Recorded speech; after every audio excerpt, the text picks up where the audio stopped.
Dear students, आज का जो हमारा टॉपिक है वो है डाल्टन एटॉमिक थ्योरी। तो हम इस थ्योरी के मेन पॉइंट स्टडी कर लेते हैं। तो फर्स्ट पॉइंट है मैटर के बारे में कि मैटर जो है वो सब छोटे छोटे पार्टिकल से बनी होती है जिसको फर्दर डिवाइड नहीं किया जा सकता और उसे हम क्या बोलते हैं, एटम। तो matter is made up of very small indivisible particle called as atom. तो मैटर जो होती है बहुत ही छोटे छोटे पार्टिकल से बनी है जिसे हम क्या बोलते हैं, एटम बोलते हैं। तो ये आपको पॉइंट क्लियर हो गया होगा। और दूसरा पॉइंट देख लेते हैं। सेकंड पॉइंट है atoms of same element are identical in all respect, size, shape and mass. इसका मतलब ये हुआ कि एक ही एलिमेंट के जितने भी एटम होंगे उन सब का साइज, शेप या मास जो है वो एक ही जैसा होगा।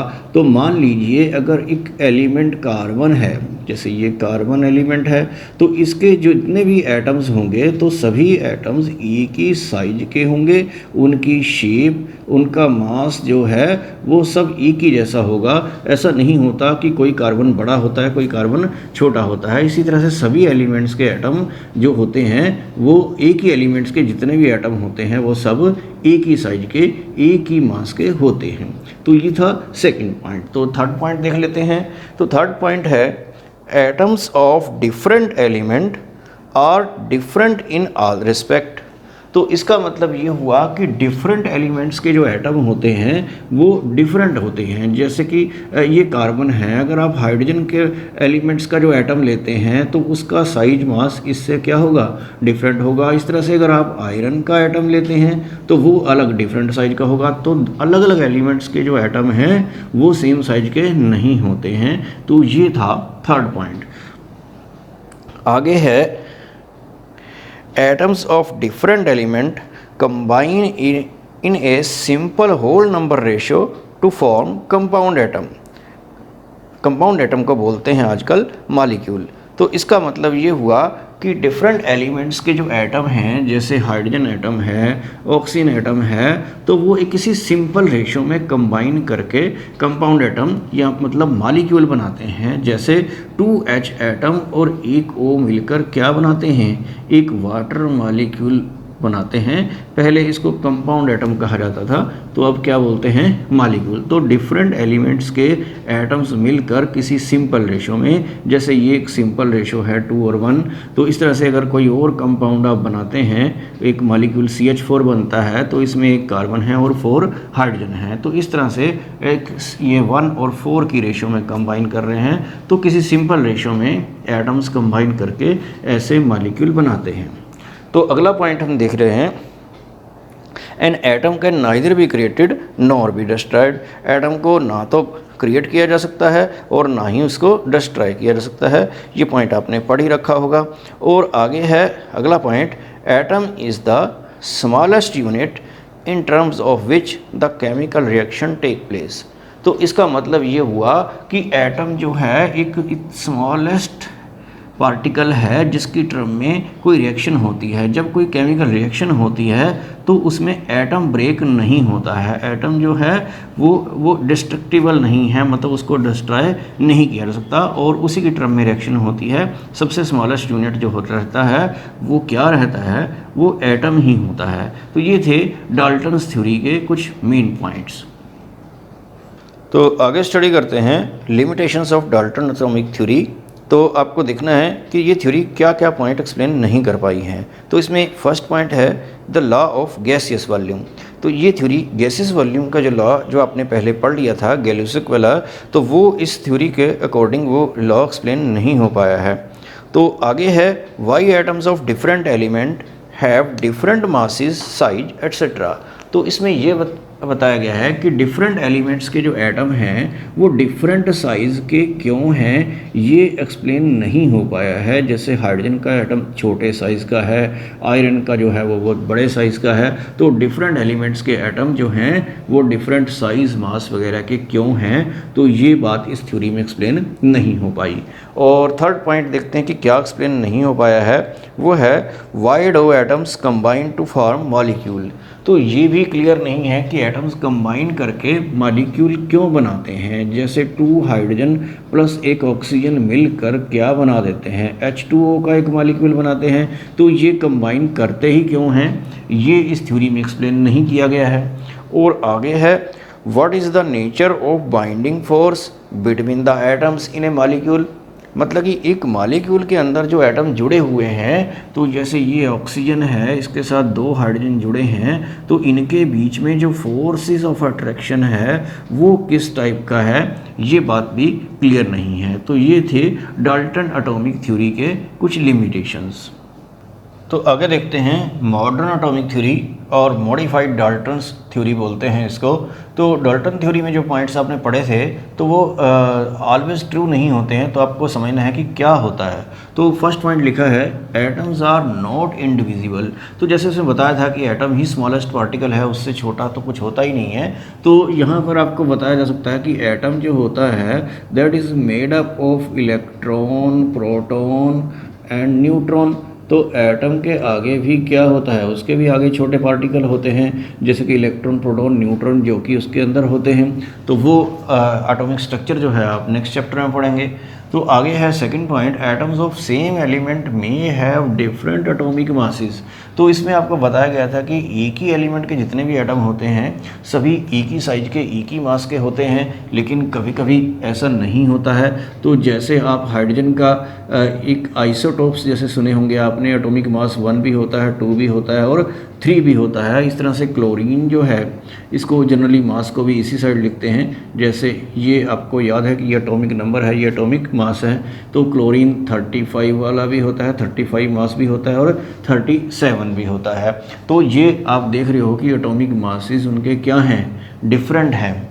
तो एक ही एलिमेंट्स के एटम, ये भी क्लोरीन है, ये भी क्लोरीन है, लेकिन एटॉमिक मास डिफरेंट है। तो इन सभी एलिमेंट्स के एटम्स को which have same atomic number but different atomic masses are called as, इन्हें क्या बोलते हैं, आइसोटॉप्स बोलते हैं। ये आपने पढ़ी रखा है छोटी क्लासेस में। तो एक मास जो है वो डिफरेंट हो सकता है एक ही एलिमेंट्स के एटम का। तो जैसे कि क्लोरीन के 2 आइसोटॉप हैं, हाइड्रोजन के इस तरह से 3 आइसोटॉप्स होते हैं, मासेस जो है 1, 2, 3 इस तरह से एग्जिस्ट करते हैं। तो इसी तरह से हम तीसरा पॉइंट देखते हैं atoms of different element may have same atomic masses. तो यहाँ पे एलिमेंट डिफरेंट है लेकिन उनका मास सेम हो सकता है। तो ऐसा आपने कहाँ देखा है, तो जैसे मैं आपको एग्जांपल दे देता हूँ, आर्गन का 40 हो सकता है, पोटाशियम का एटॉमिक नंबर 19 है, उसका मास भी 40, और कैल्शियम जो है वो 20, 40। तो इस तरह के जो एटम्स होते हैं डिफरेंट एटॉमिक नंबर, तो नेचुरली एटम डिफरेंट ही होंगे but have same atomic masses are called as, इन्हें क्या बोलते हैं, आइसोबार्स। तो इनको आइसोबार बोलते हैं। तो आइसोबार भी आपको समझना है क्या होते हैं। तो ये उस थ्योरी के अगेंस्ट जा रहे हैं कि वो जो कहते थे कि अगर एटम्स डिफरेंट हैं तो उनके मासेस हर हालत में डिफरेंट ही होंगे, लेकिन वो कभी कभी सेम हो सकते हैं, जैसा कि आइसोबार के केस में होता है। और अगला पॉइंट देखते हैं fourth, the ratio in which different atoms combine may not be simple. तो उसमें आपको बताया गया था थ्योरी में कि जब 2 एटम्स, डिफरेंट एलिमेंट्स के एटम मिलकर कोई कंपाउंड बनाते हैं, एक मॉलिक्यूल बनाते हैं, जैसे वाटर मॉलिक्यूल बनाया है, तो इसमें हाइड्रोजन और ऑक्सीजन की एक सिंपल रेशो है। सिंपल रेशो में ही सभी कंबाइन करते हैं।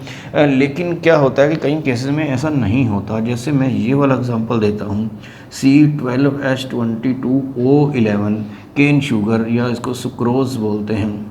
इसमें आप देख रहे हैं कि कार्बन, हाइड्रोजन और ऑक्सीजन की जो रेशो है वो 12, 22 और क्या है 11 है।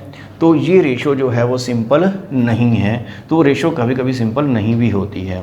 और अगला पॉइंट देखते हैं, atom is not indestructible. Atom को डिस्ट्रॉय करके उसको एनर्जी में कन्वर्ट किया जा सकता है। ये आपने सुना होगा E=mc²। तो आपको याद है कि E=mc² जो इक्वेशन है वो कहाँ से आई है, इसे क्या बोलते हैं, इसको बोलते हैं आइंस्टाइन इक्वेशन। तो इसके अकॉर्डिंग क्या होता है, जो लॉस ऑफ मास होता है जब एटम को डिस्ट्रॉय करते हैं तो वो एनर्जी में कन्वर्ट होता है। तो ये वाली बात भी ट्रू नहीं है कि atom can neither be created nor be destroyed. तो इस तरह से एटम को डिस्ट्रॉय भी किया जा सकता है और उसको हम एनर्जी में कन्वर्ट कर सकते हैं। तो इस तरह से ये कुछ पॉइंट्स जो हैं ये भी आपको पढ़ने हैं। तो आगे करते हैं बेrzelius हाइपोथेसिस और एवोगैड्रो हाइपोथेसिस या एवोगैड्रो लॉ। तो दोनों में बिल्कुल ज़रा सा फ़र्क है, तो आपको दोनों को एक साथ समझना है। तो मैं अभी आपको डिफ़ाइन कर रहा हूँ एवोगैड्रो लॉ। तो इसकी डेफिनेशन पहले मैं यहाँ पे लिखता हूँ, फिर आपको उसका मतलब समझाऊंगा। तो according to this law, equal volume of all gases under similar conditions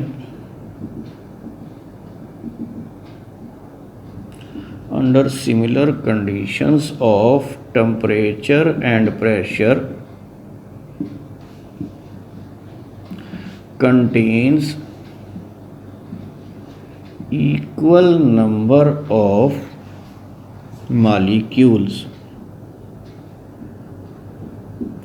तो ध्यान से इसको समझ लीजिए। Equal volume of all gases, तो गैसेस के इक्वल वॉल्यूम आपको लेने हैं under similar condition of temperature and pressure, मतलब टेम्परेचर प्रेशर भी दोनों गैसेस में इक्वल ही होगा। तो that they will contain equal number of molecules. तो बेrzelius हाइपोथेसिस अगर आप पढ़ते हैं पहले तो उसमें यही डेफिनेशन है, equal volume of all gases under similar condition of temperature and pressure contains equal number of atoms. उसमें यहाँ पर एटम्स लिखा है और इस केस में मॉलिक्यूल है। तो इसको थोड़ा सा समझिए कि क्या है इसमें। तो अगर हम कोई दो वेसल ले लेते हैं, सपोज एक ये ले ली एक ये ले ली यहाँ पर, तो इसमें दोनों का आप साइज मतलब कि वॉल्यूम क्या करिए, इक्वल ले लीजिए। दोनों में अलग अलग गैस ले लीजिए और इनका प्रेशर और टेम्परेचर भी, जो इसका है प्रेशर और जो टेम्परेचर है वही उसका है। सपोज़ यहाँ पर एक गैस है H2 के मॉलिक्यूल हैं और यहाँ पर कोई दूसरी गैस है, सपोज Cl2 के मॉलिक्यूल का साइज जो है वो काफ़ी बड़ा होता है, हाइड्रोजन के मॉलिक्यूल का साइज बहुत छोटा होता है। तो ऐसा लगता है कि छोटे छोटे मॉलिक्यूल इतनी ही जगह सेम ही है, वो ज़्यादा आएंगे और वो बड़े बड़े मॉलिक्यूल कम आएंगे। लेकिन ये लॉ कहता है कि दोनों के मॉलिक्यूल्स जो हैं वो क्या होंगे, इक्वल होंगे। मतलब इक्वल वॉल्यूम हम इक्वल ले रहे हैं ऑफ ऑल गैसेस, मतलब कोई भी गैस हो under similar condition of temperature and pressure. तो मतलब कि टेम्परेचर और प्रेशर भी क्या है, सिमिलर है। मतलब कि एक ही टेम्परेचर एक ही प्रेशर पर दो डिफरेंट गैसेस अगर हम फिल करते हैं तो दोनों के मॉलिक्यूल्स क्या होंगे, इक्वल होंगे। जबकि ये थ्योरी जो है हाइपोथेसिस का मतलब है कि उसने ऐसा सजेस्ट किया कि ऐसा होता है। तो बेrzelius हाइपोथेसिस में ये कहा गया था कि इक्वल क्या होते हैं, एटम होते हैं। तो इस केस में तो इक्वल एटम भी हैं और मॉलिक्यूल भी इक्वल हैं। अगर आप H2Cl2 लेते हैं या Cl2 की जगह O2N2 लेते हैं, कोई भी डायटोमिक गैस, तो देखिए अगर आप मान लीजिए इसके भी 100 मॉलिक्यूल हैं, इसके भी 100 मॉलिक्यूल हैं, तो एटम कितने होंगे, इसके 200 हो जाएंगे, उसके भी 200 हो जाएंगे। तो इस केस में तो ऐसी कोई प्रॉब्लम नहीं है कि अगर मॉलिक्यूल इक्वल हैं तो एटम भी इक्वल होंगे, लेकिन ऐसा हर केस में नहीं होता है। तो जैसे कि आप अगर CO2 गैस लेते हैं, यहाँ पर CO2 गैस लेंगे तो क्या होगा, CO2 के एक मॉलिक्यूल में ही क्या हो जाते हैं, 3 एटम हो जाते हैं। ये CO2 लिखा है, तो इसमें मॉलिक्यूल्स तो इक्वल होंगे मगर एटम इक्वल नहीं होते हैं ऐसे केसेस में। तो ये लॉ थोड़ा इसको ये हर जगह एप्लीकेबल नहीं हो पाता है। तो मैं इसलिए इसी को एक्सप्लेन कर रहा हूँ। Equal volume of all gases under similar condition of temperature and pressure contains equal number of molecules. तो इसमें कोई एग्जांपल ले लेते हैं। एक रिएक्शन है जैसे कि H2 + Cl2 = क्या है, 2HCl। तो इसका जो 1 वॉल्यूम है, इसके 1 वॉल्यूम से कंबाइन करके, जैसे आपने गैसेस वॉल्यूम के केस में पढ़ा है, तो इसका क्या बनाएगा, 2 वॉल्यूम। तो ये तो क्या है, बाई एक्सपेरिमेंट। तो ऐसा एक्सपेरिमेंट से होता ही है। अगर इसका 1 लीटर इसके 1 लीटर के साथ कंबाइन करें तो ये 2 लीटर बनेगा, जो कि इसका सम नहीं है ये। तो इस केस में ऐसा है, अगर आप इसके n मॉलिक्यूल ले लेते हैं और इसके भी क्या लेते हैं, n मॉलिक्यूल, तो इसके क्या हो जाएंगे, 2n मॉलिक्यूल। तो ये है बाई एवोगैड्रो लॉ। तो आप यहाँ देखिए कि अगर आपको इसका 1 मॉलिक्यूल बनाना है HCl का, तो नेचुरली इसका क्या करना पड़ेगा, इसका हाफ मॉलिक्यूल लेना पड़ेगा और इसका भी क्या लेना पड़ेगा, हाफ मॉलिक्यूल। तो इसका जो 1 मॉलिक्यूल बनाने के लिए हाफ मॉलिक्यूल H2 का और हाफ मॉलिक्यूल किसका लेना पड़ता है, Cl2 का। तो हाफ मॉलिक्यूल तो पॉसिबल है जो कि हम यहाँ पर ले सकते हैं। अगर आप ये थ्योरी में यही सब चीज़ें लिखते हैं तो उसमें यहाँ पर क्या हो जाता है, जो 1 कंपाउंड एटम बनाने के लिए, तो यहाँ पर क्या हो जाता है, हाफ एटम हो जाता है। और डाल्टन थ्योरी के अगेंस्ट चला जाता है वो, क्योंकि एटम हाफ नहीं हो सकता है। एटम जो है वो एक ऐसा यूनिट होता है जो रिएक्शन में पूरा ही पार्टिसिपेट करता है। तो इसलिए आप एवोगैड्रो लॉ जो है वो जो कहता है that is equal number of molecules, मतलब ये रिएक्शन मॉलिक्यूल्स की टर्म में इस तरीके से होनी है। तो इस तरह से आप इन दोनों को समझ सकते हैं, डेफिनेशन बड़े आराम से लर्न कर सकते हैं। इसमें इक्वल नंबर ऑफ मॉलिक्यूल बताया गया है और उसमें इक्वल नंबर ऑफ एटम्स बताया गया है।